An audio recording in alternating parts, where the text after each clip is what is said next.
Yo, good morning, Lisa McWinnie Inc. It is July 10th, Friday, July 10th, 2026. Yeah, I've been trying to explain some of what's been happening to me. And, I was never um, a big believer in the dark arts or I never really had any.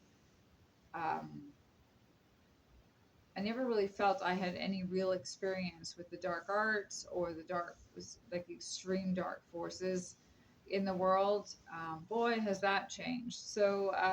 Last night, like I said, I supplement my groceries with some from the food bank, the Guelph Food Bank, and I've been trying to explain that the food from the food bank is not good. I picked up a mango from there, and I've been experiencing that I'll buy a bag of avocados from a grocery store that feel firm, but some fruit will ripen if you leave, or tomatoes will ripen if you leave them in the sun. So I've bought bags of avocados that have never ever ripened. They've never become soft enough to eat. So I picked up a mango from the food bank a couple days ago, and I put it in my windowsill to see if it would soften.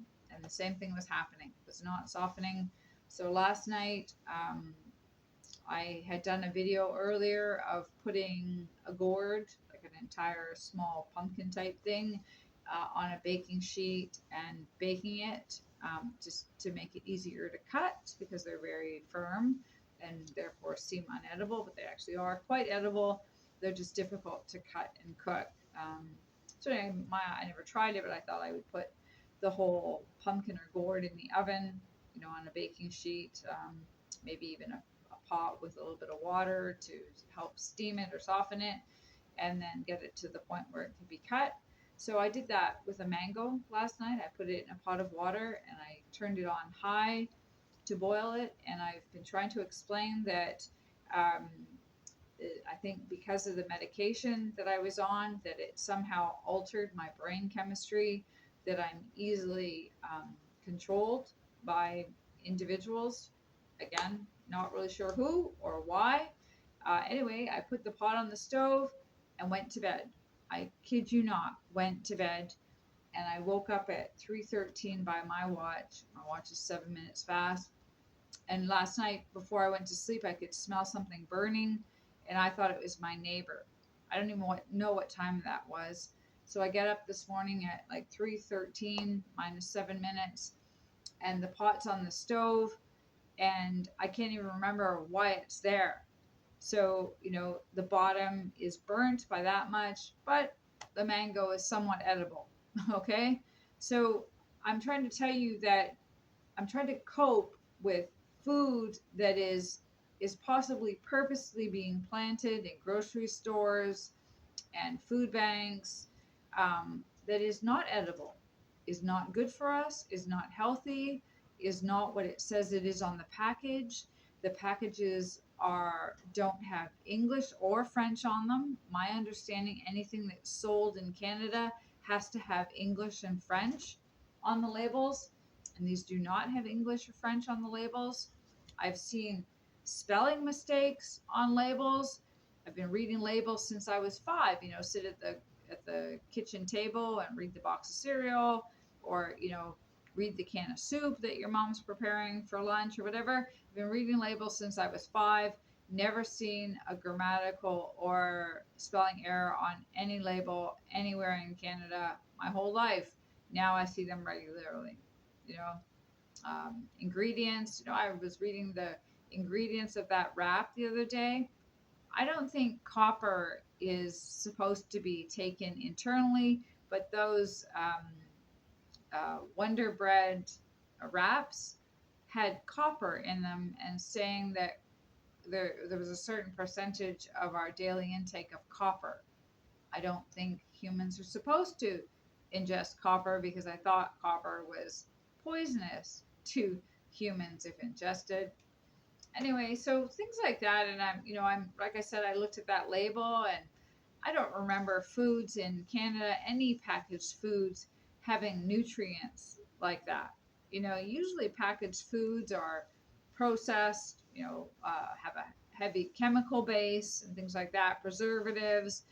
They don't normally have like 30, a label of 30, nutrient, um, positive nutrients listed on the back. And yeah, so I'm beginning to get quite suspicious of pretty much everything that's coming across my path as food and medical things. I mean, the fact that I'm in Homewood Health Center, they're a world-renowned hospital on mental health. I've worked there twice.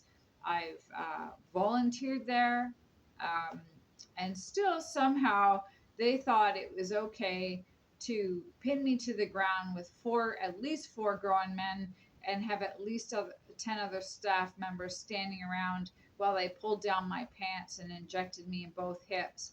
My understanding is that when you're injecting someone in a hip or an elbow or a neck or a spine or something, it's to be used very very carefully, and not repetitively.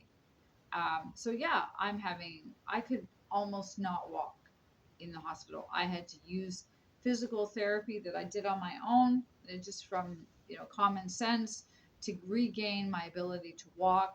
Every day I'm in pain because of these people. And they decided that in order to treat trauma, they should re traumatize me. And now, I'm having a difficult time trusting anyone, which I think is serving me well.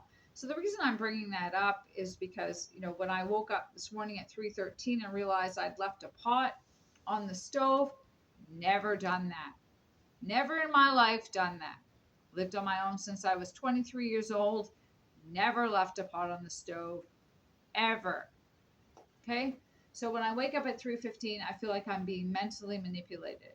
I feel like there's a person, a male, being presented to me as if they are my partner in mentally. And I've told you before that I feel that they're mentally manipulating me. So when this person arrives on the scene, without question, I just accept this person into my life. So my memories are being erased. I feel like my personality is being erased. I actually like wrote my name on my arm so that, if someday I wake up and I don't have any idea who I am, which seems to be what they're working towards, that maybe maybe someone may recognize me, or maybe, someone may, uh, um, what's the word I'm looking for? Uh, they may help me. So, like I said, there's being women shipped out of Vanier, to Southwest Center for Forensic Science, the CAM8 Center, and I'm pretty sure these women are never being heard from again. Uh, Never. They're being sex trafficked, possibly, um, held hostage. I don't know. All I know is that these women are disappearing into the mental health field, and they're never seen from again. And no one is being held accountable. If the family phones in, oh yeah, they got sentenced or they got shipped to here or wherever, and basically they've lost track of all these women, either purposefully or by accident. I'm not really sure which. So, yeah, so the same thing happened when I was in the Homewood Health Center. I was placed on a ward, and I've been there for years and never really noticed anything amiss, except for the fact that they were medicating me for something I didn't have, that was caused by medication in the first place. So, when I was in the Homewood Health Center one time, there was me and like four very aggressive men, just me. And there was one other woman on the ward who was unconscious on the floor on a mattress with a short gown on. Her vagina was facing the door. The door was wide open. She was unconscious for 3 days on the floor, and they kept going in and checking her blood pressure and temperature. And when I did the only thing I could, I called the cab company, Guelph, um, or not Red Top, but Canadian Cab in Guelph. I asked the dispatcher just to keep my name in mind, just for accountability. And I mentioned to that cab driver that there was a woman on the floor on a mattress for 3 days, unconscious. She didn't urinate, she didn't eat, and that was I saw a number of patients, clients, people, prisoners, who were unconscious for days without using the washroom or eating. And then when I mentioned that to the cab driver, all of a sudden that woman was up and moving around, and they moved her and everybody else off the unit except me and one man who had already proven to be physically aggressive towards me and threatening towards me. And they emptied the ward of everybody except me and him. And I picked up the phone and I called the cab company again, and I started to tell the cab company that they'd left me on this ward with a man who's already physically assaulted me, or attempted to, and did physically assault me and sexually assaulted me. He pulled down his pants in front of me, put his hands down his pants, and they left just me and him on that unit. And I was starting to get the feeling that there were certain individuals who were either being paid to be there, or who were or were paying to be there to pick up a victim, essentially a female victim. And yeah, and like I said, I never noticed that type of behavior going on in the Homewood Health Center and the number of times I'd been hospitalized. But the last couple of years, I've noticed it. Same with Vanier for prison. There's men on the women's unit. They have these weird, so there'd be a very small enclosed, like outdoor area that's walled and gated, or like chain link fence on the top, and concrete walls on the outside. And then there'd be a room beside it, a TV room that has windows into the yard. And then on the other side of that, there would be another TV room that has windows into that TV room that has windows into the yard. So one day I'm put in there, and there's a male in one of the TV rooms, and then there's another male in the other TV room. And these men are posing to be, transgender, or yeah, they're posing to be transgender so that they're in the female part. But I don't think that's what's going on at all. I don't think that's what's going on at all. I think they're being put there so that they can victimize women, and men are being put in with women, and women are being put in with men. In my opinion, if you've ever had intercourse or sexual relations with a woman, you do not belong in a woman's jail. Ever. If you've ever used your penis for anything to do with a woman, then you do not belong in a woman's jail.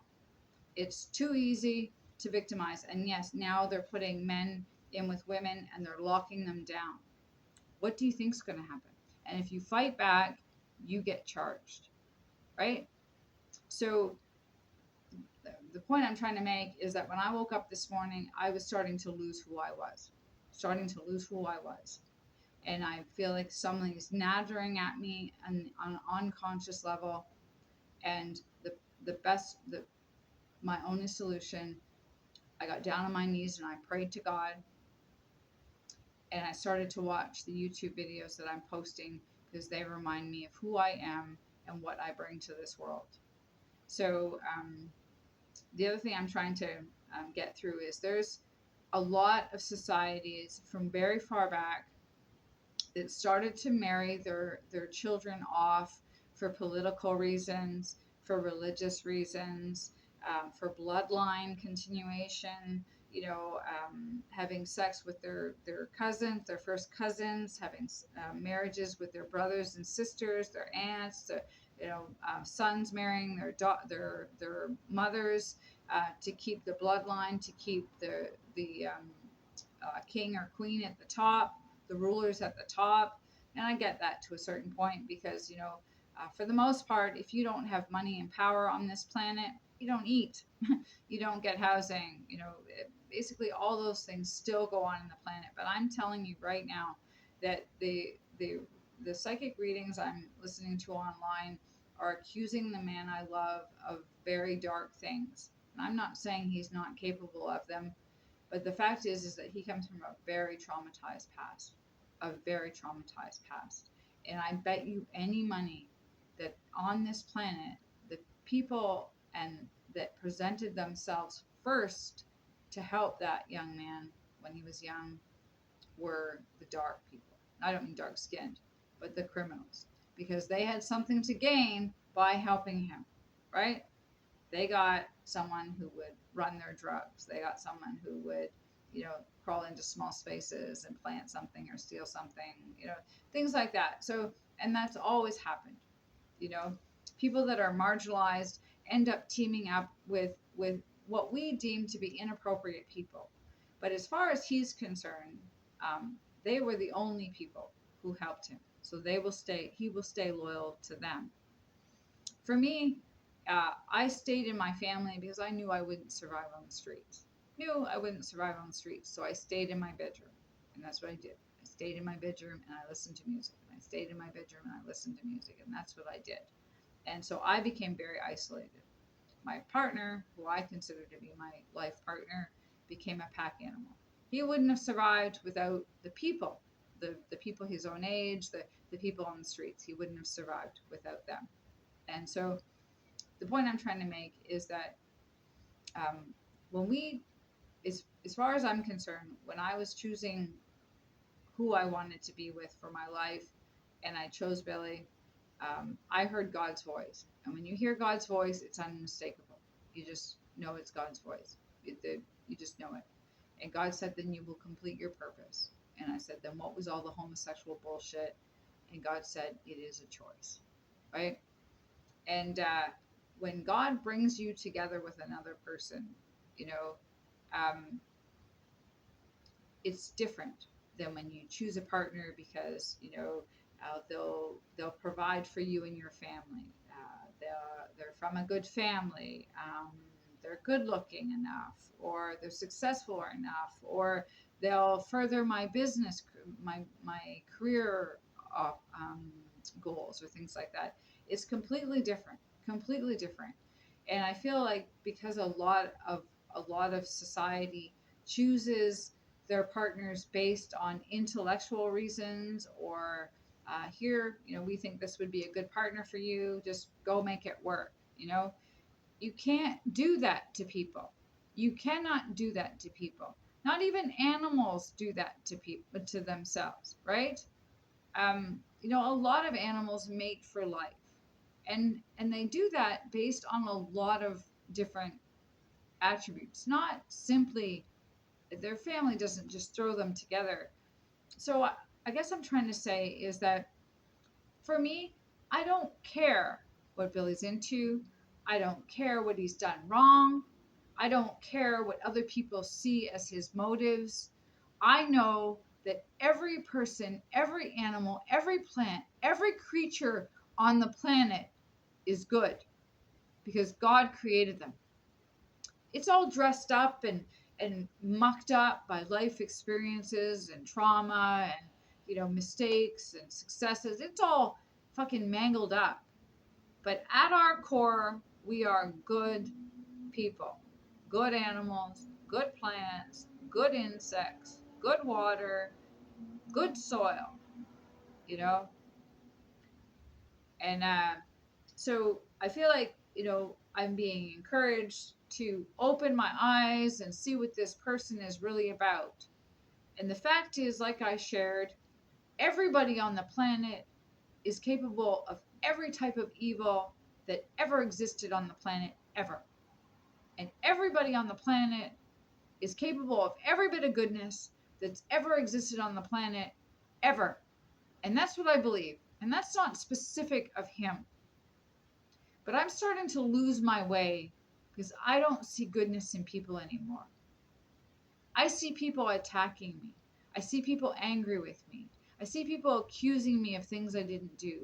I see people belittling me, laughing at me, making fun of me, abusing me. That's what I see. And I see them not only abuse me and everybody else and themselves, and I see them manipulating the animals, brainwashing the animals, training the animals to be loyal to them and sacrificing their life. I was getting YouTube videos that were showing me canine units of dogs going into dangerous places in the army where in place of women or men going in first. Do not put your animals in front of you. They will be loyal to you because they think that's their job. But if you're putting them on the front line so that, they took the first shot because you're more valuable than them, go eat a bag of dicks, you fucking loser. Right? Do not use animals in that way. They have a life purpose that may be separate from you. Yeah, right? May have nothing to do with you. You know why? Because maybe we're not supposed to be here anymore. We've proven over and over and over again that we cannot be trusted with the planet. The care of our children, the care of ourselves, the care of our seniors, the care of our women, the care of our men. We cannot be trusted. And so, like, at this point, I may be taken out of the picture, or I may be, brainwashed and put somewhere else and used for sexual purposes again, right?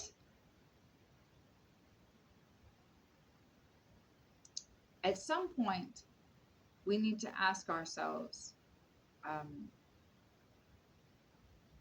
don't know, a very valuable question.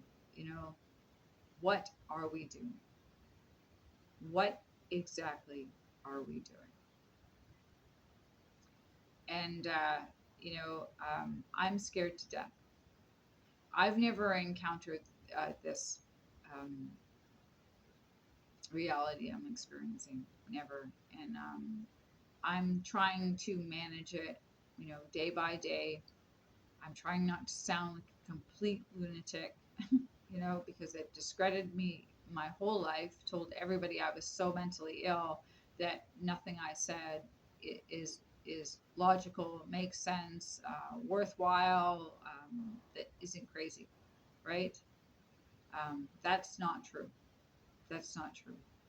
And so if anyone's telling you a complete one-sided story about any issue at all, a completely one-sided story, they're lying to you. Lying and manipulating you because they have a purpose and an agenda. The fact is, a well-balanced person should be able to tell you the good and the bad. So any hospital report that's probably written about me probably tells you all of the bad stuff. And that's, I have, birthday cards and Christmas cards that will tell you that the people in my life thought differently of me than what they're saying now, or they were pretending to think differently about me than what they're saying now. So, I have pictures of family where we're all smiling genuinely. I have a DVD of my brother's house, my brother, my mother, and I, a wedding in Scotland, my cousin Simon and his wife getting married, and all I see in pictures where I'm not present is terror and bewilderment and fake. My father taught me to be genuine. He didn't put on many airs, and that's one thing I love about my partner. He doesn't put on any airs. What you see is what you get. And, I call him my partner because in my heart, that's who he will always be. There might have been other choices, but that's who I chose.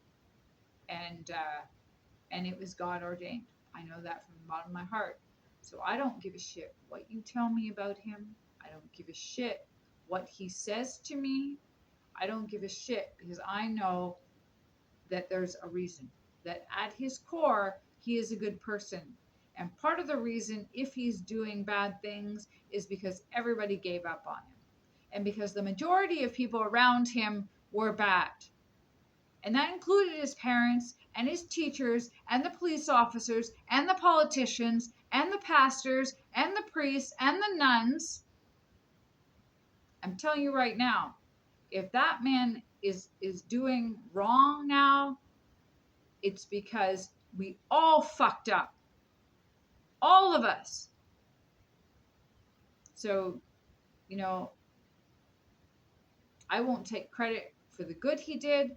And I won't take credit for the bad he did, because that's codependency. William Alexander Jarvis is an amazing human being. He had talents out the wazoo, and he was damaged and damaged and damaged. So now, motherfuckers, if he's hurting you, if he's hurting me, it's because that's what he thinks you deserve. And, he's probably right. Right? Because as far as I'm concerned, Billy delivers justice. And yeah, he delivers justice. So, like I said, um, you know, love is difficult. Love is very difficult, and in a traumatized person, it's particularly difficult because it's all mangled. You know, I love the people that treated me the worst, and sometimes I hate the people that treated me the best. You know, that's what a traumatized mind does.